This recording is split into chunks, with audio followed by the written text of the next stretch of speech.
Good afternoon, everybody. I am with Ma'am Leanne May Silva, the Regional Program Coordinator of the CWC, and we are going to ask her about the social work practice, particularly in policy and advocacy. So, Ma'am Lay is going to present to us the vision, mission of the institution or the organization, and what are the programs, projects, and activities that they are conducting, and what are the scope of services, who are their recipients and beneficiaries. Ma'am Lay? So, ayan. Thank you so much, Miss Yana, Miss Diana. Isang makabatang gabi sa ating lahat. So, that is always the tagline of Council for the Welfare of Children. So, yours truly, I am Miss Lay and May Silva, a registered social worker and currently a child rights advocate of RCWC 12, or also known as the Regional Committee for the Welfare of Children, SOCSERGEN. So I will briefly discuss or share with you what is the, share ko na lang, wait lang. What is the vision and mission of CWC? So, wait lang. Let's share a tab. Ano yun? Nasa stop ko. Not, yan. So, this is the, I hope it is clear or visible in your screen. So, the vision, mission, mandate, and legal basis. So, the Council for the Welfare of Children is the focal interagency body of the Philippine government for children. It is mandated to coordinate the implementation and enforcement of all laws, formulate, monitor, and evaluate policies, programs, and measures for children. So, um, CWC is the vision of CWC is the focal government interagency body providing dynamic leadership in ensuring a child-friendly and child-sensitive society where every child fully enjoy his or her rights. So these are the mission of CWC. This is the mission of CWC. CWC shall undertake its coordinative role for children through formulation and advocacy for the implementation of policies, programs, and measures, monitor and evaluation of policies, programs, and measures for children, advocate or advocacy for child rights and mobilization of resources, building strong networks, partnership, and coordination mechanism institution building of partners and stakeholders. So here in the regional level, as one of the regional coordinators of CWC, we are one of the secretariat of and the focal person of the regional committee for the welfare of children. That is the regional structure of CWC in the regions. So we are overseeing the local council for the protection of children and the barangay council for the protection of children. So we have the same, no, same activities or same mandate as to what is doing CWC to the regional level. So, pinababa lang po. And one of our so meron po kami mga key RAs. One, lead the advocacy and implementation of child protection, new laws on children or child protection policies in the local level. So that is a role. Number two, monitor and ensure that the implementation and the delivery of services for children are fully implemented in the local level. Also provide technical assistance to the local council for the protection of children in terms of child protection policies, child rights, and also advocate also to other children, child participation, and strengthen partnership with other national government or NGAs kahit po hindi sila directly handling children. we are encouraging also our government agencies na they involve in creating child protection policies or implement child protection policies in the region. So because CWC believes the more many mga agencies, especially government agency, ang fully aware and fully oriented on child protection and child rights, mas madali po ang implementation ng child protection policies in the regional level. So I hope I gave quick background of what ACWC or RCWC is doing in the regional level. Yan. Ang scope of services, ate? So here in Region 12, CWC is our national structure. So each regional level, meron po kaming RSCWC. So there are two structure of regional CWCs. Meron po regional subcommittee for the welfare of children. So I think Davao City is a regional subcommittee. I don't know kung ano lang po yung difference, but the regional subcommittee for the welfare of children, they have this distinct, may distinct po kasi na they are directly under with the RSDC or RDC, the Regional Development Council. However, for the regional committee for the welfare of children, we can, meron din pong separate na distinct na mga structure din po yun na they go directly, hindi na po siya nag-under po sa RSDC. But they can lobby directly to the RDC, the Regional Development Council of the region. So for RSCWC 12, we are covering whole Region 12, the 50 municipalities of Region 12 and 4 provinces of Region 12. Specific So, programs and services or activities that you conduct po? specifically, RSCWC is not an implementer of programs and services. So, given nga po the structure we have, marami po talagang nagtatanong, ano po bang ginagawa ng RSCWC or the RCWCs? We are not an implementer, but we are the monitoring and coordinating body for child protection policies and programs. There are times and provide technical assistance, no? So, one of our activities po talaga is the Child-Friendly Local Governance Audit or the CFLGA. CFLGA is a monitoring tool of the Philippine government on exercising child protection programs and services in the local level. So, ang CFLGA po ay binubuo or isa po itong audit tool na kinakandak annually. So, it is participated by all LGUs in the Philippines. So, tinitingnan po natin na ina-evaluate po natin ang mga local council for the protection of children sa kanilang performance or sa delivery ng kanilang services for children. So, CWC is overseeing that audit tool. So, ayun po, CFLGA. Also, we have the National Children's Month celebration. So, CWC or RCWC is the overall planning or coordinating body in the conduct of Children's Month celebration. So, CWC and RCWC as the coordinating body or structure chaired by the DSWD. So si DSWD po yung talagang nag-i-implement ng mga activities ng Children's Month celebration. So ang role lang ni RCWC doon is to convene all the interagency partners, mga local government partners, the NGAs in the region na present, like us in Region 12, we have DILG, DOH, NEDA. So we convene these partner agencies para ma-involve sila sa planning ng conduct ng activities. Next is also implementation, passing of laws and policies, no, in the regional level. So we all know that there are different dynamics din kasi pagdating sa regional level. For example, in Region 12, we have issues and concern on teenage pregnancy and recruitment of IP children into insurgencies or sa mga terrorist group.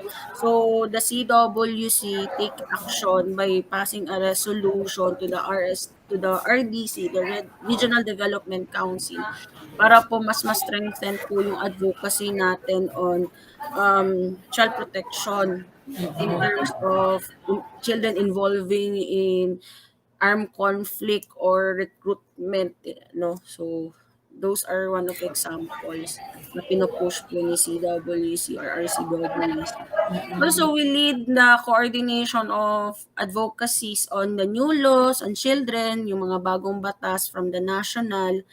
We make sure na meron po tayong mga production ng IEC materials, na mga videographic or mga other AVPs na makakapag-inform po. So, pinapasa po namin or pino-forward namin po ito sa mga BCPC to the LCPC.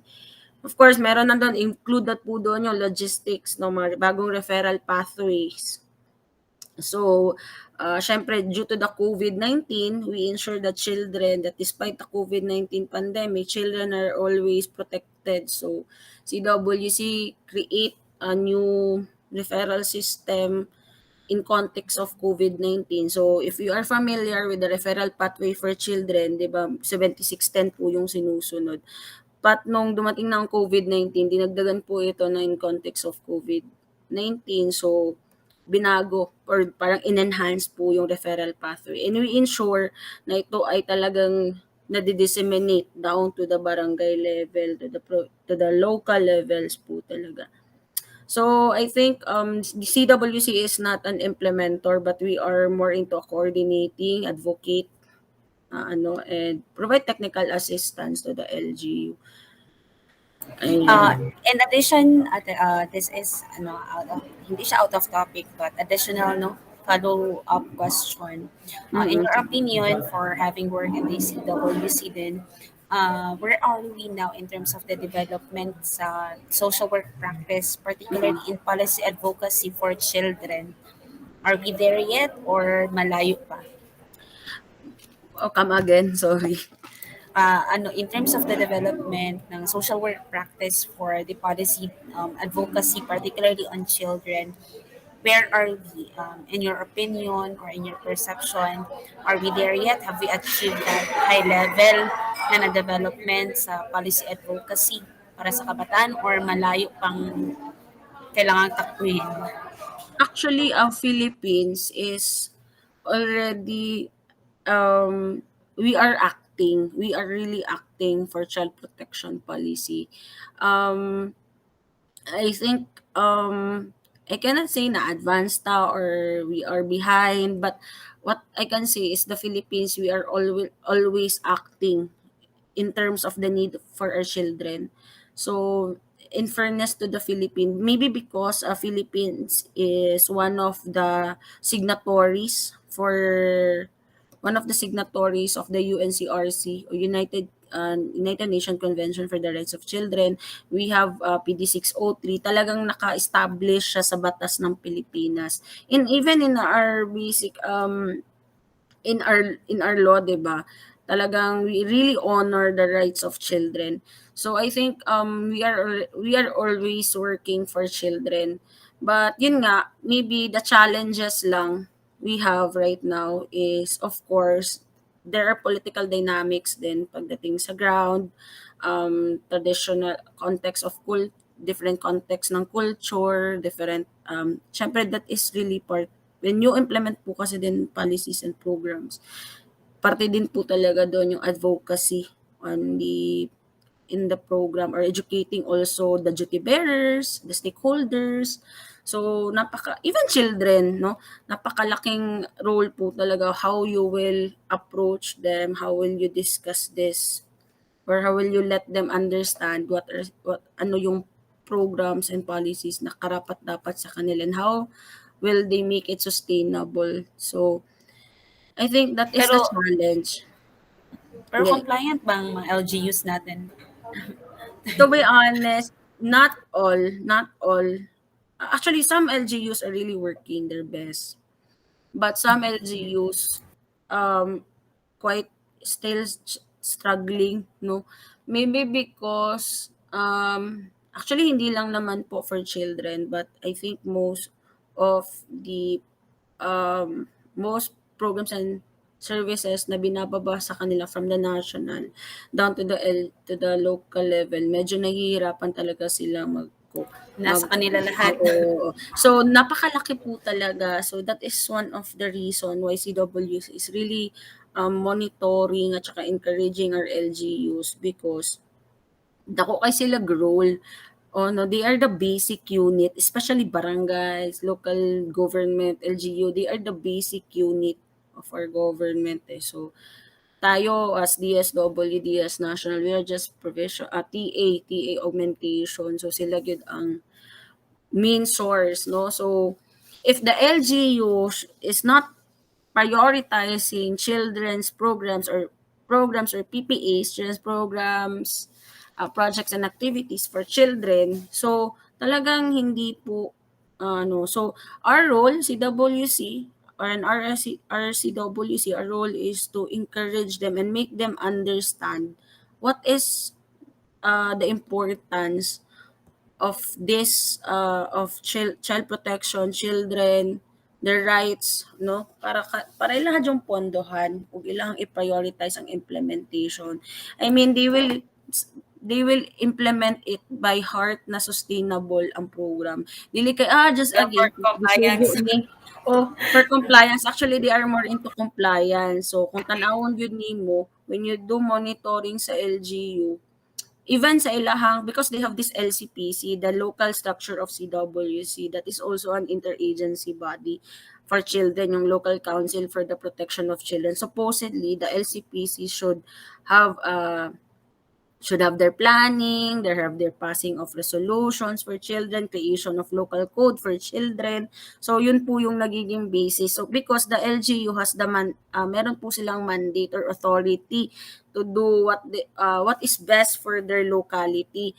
However, because of the compliance as the attitude of just to make it or the kanang compliant lang complacent lang sila sa tanan, um they just copy paste from the other kung sa ibaba sila they just copy paste so wala ni agi process so they don't Applicable because pa sa mga God programs, no? mm, because wala siya niaging process, they don't appreciate, they don't recognize, mo din yung importance ani no because copy paste lang ko na mo to. So they don't appreciate the program or the because wala nila giaging process. So that is the sad reality po sa ila. That's why if you will ask me if hasa na ba ta in implementing program, it depends. It depends because I believe naman the national and the local level, the national, the regional level, we really do our best to encourage. Kasi yun lang po yung role natin is to encourage, augment, provide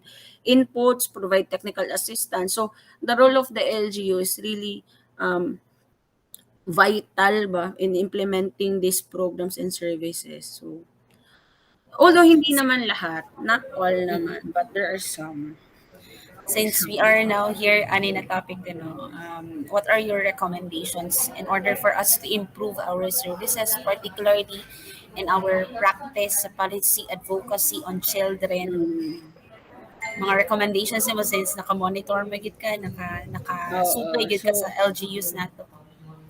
So my recommendations, I think,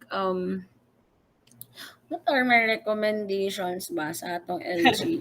I mean, sa overall, no, siguro, it is important that once na mag-provide ta og programs and policies to our local government unit, medyo naapamangod pud ang Philippines sa from the national because we are in bureaucratic system from the national down to the local. So siguro that is why dili kay nila ma-appreciate ang or dili kay nila i-recognize na because walay ownership ba ay di man nagikan sa amo good. So hatag lang mo na sa national, let's just comply it okay na. So I think it is important that we also have this if anak man gyud ang sistema, we have this also feedbacking features ba.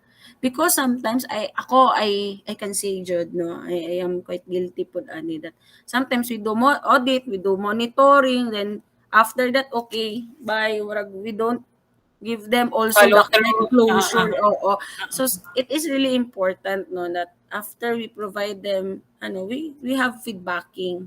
Okay, ano po yung nangyari? So you provide them the feedback na okay, you have to improve this, mo na yung area for improvement, mo na yung need improve.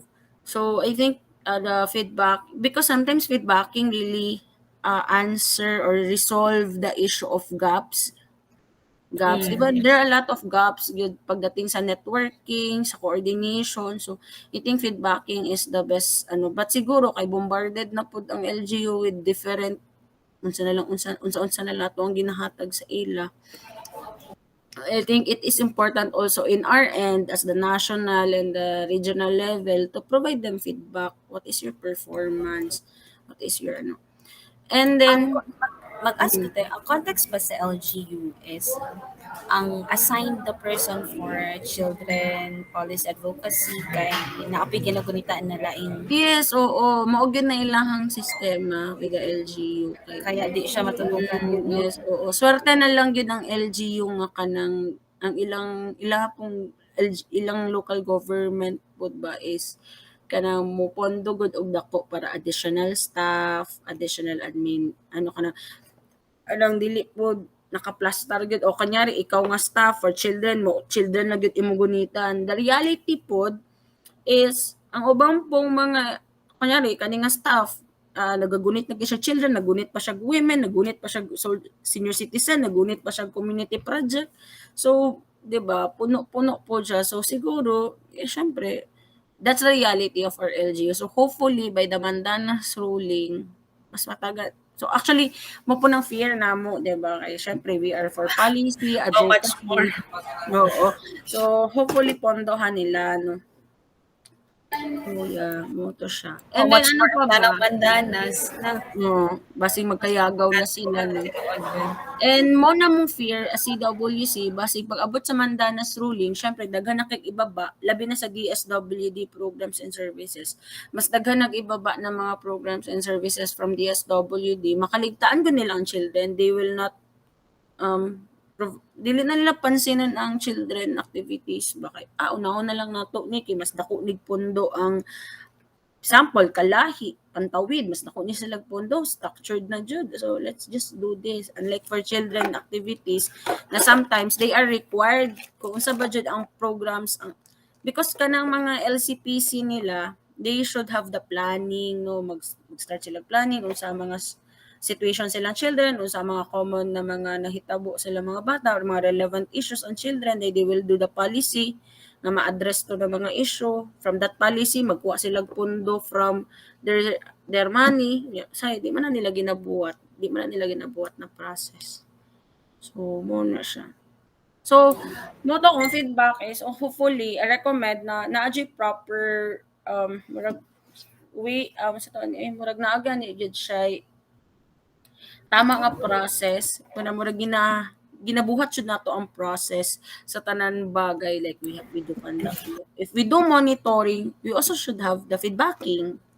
If naatay ngayon if natay if we elect, if we have plans and programs for children, we do the processes for plans and do the situational analysis, do the gathering of data, ba, we should para ma-appreciate nila ang sistema. Appreciate nila ang pag-follow sa I mean pag-implement og program or services for children. So, And we need more people to advocate for this aspect, you know. oo. And then mismo ang mga leaders nato. Nagyud pod sila they are educated or aware unsa ang mga rights no they are for children hopefully kay isa pod na pag dili pod pro children ang ato ang leader dili gyud niya na dili gyud niya Dili i-acknowledge ma-push. dili mo push. Sige, last po, as one of the regional coordinator of the CWC, your message to our social work students. or any So social work po ng mga advocate as well. I can't say ano na yun because I'm also kwan not I did not expect na sa akong social work practice, I will become a regional coordinator. Sometimes, na gani ko ginaingon sa akong self na para bagyod ko ani na job, na position because murag dili man ni mao ang ako ang gusto na career path as a social worker because you can be a regional coordinator mas hindi ka social worker actually, but yun nga when I applied for this job I was applying for SOTO, no, for SOTO, social worker officer 2 in the center kay gusto jud ko mag casework. Syempre, you're a social worker, you want to do casework and everything. Pero tong nag-apply ko and nag-apply ko sa position, nag-ask because this position is directly hired sa national, dili lang siya moagi sa region. So nag-ingon ang what is your edge? Unsay mong edge para ikaw ang makuha as regional coordinator for children. So I really say na I'm a social worker, I know basic, no, I am for children. My heart, my profession is for children. So, unsa na lang gud ng policies kung paano, 'di ba? That is your edge. I am very proud na my edge for working as a regional coordinator is that I am a social worker. For example, you handle referral. When you advocate for referral pathway, you know by heart unsa nang referral pathway maski nakapiyong pa ka, you know nganong kailangang nasa social worker ang unang nganong si social worker ang unang mag-respond, nganong dili si police, nganong kailangan pwede man siguro si police lang because you know when you conduct advocacy talks or engagement sa LGU, mangutana gyud ng mga LGU labi na barangay level. Ma'am, ano kailangan magyud na social worker nganong dili police na hay init na kay ang discussion ano na pa social worker, no. So we know by heart unsa ang role ni social worker sa case na unsa ang role ni police, unsa antod asa lang unsa importance ni social worker. Also when you handle, you know where to stand kasi, so that is one of the critical part, no, of being a regional coordinate because you coordinate, you talk with many interagency body, you talk with different NGA, so you know where to stand as the regional coordinator because I work for children. So there are times na one example is when I handled 9344, you know 9344, the Juvenile Justice Welfare Act, no, napaka heightened yun, pinaka ano yun na siya, pinaka kanang critical gani kaayo na topic when you talk about children because it's easy to defend children who are abused children. What if bata na bata nga siya naka-commit og crime? So that will test you being a social worker. How will you defend that child? Siya man nakasala, no? So if dili ka social worker, if you are not fully aware unsa nang balaod, unsa ang caseworker, unsa ang role sa casework, dili nimo siya dali-dali ma-defend. So I think it is very important ang role sa social work in policy, especially if you are handling children or social welfare or social protection laws and services na naakay perspective of a social worker. Of course, masulod din ng judgmental attitude nimo, our principles. Okay, you are advocating, you're implement. Wala pa gud na policy pa lang na dili pa na nimo gina-implement. So sa policy part na dira ang advocacy and planning. So engagement. So paano nimo siya ma-implement kung hindi ka well versed or by heart ni mo na siya ginaano.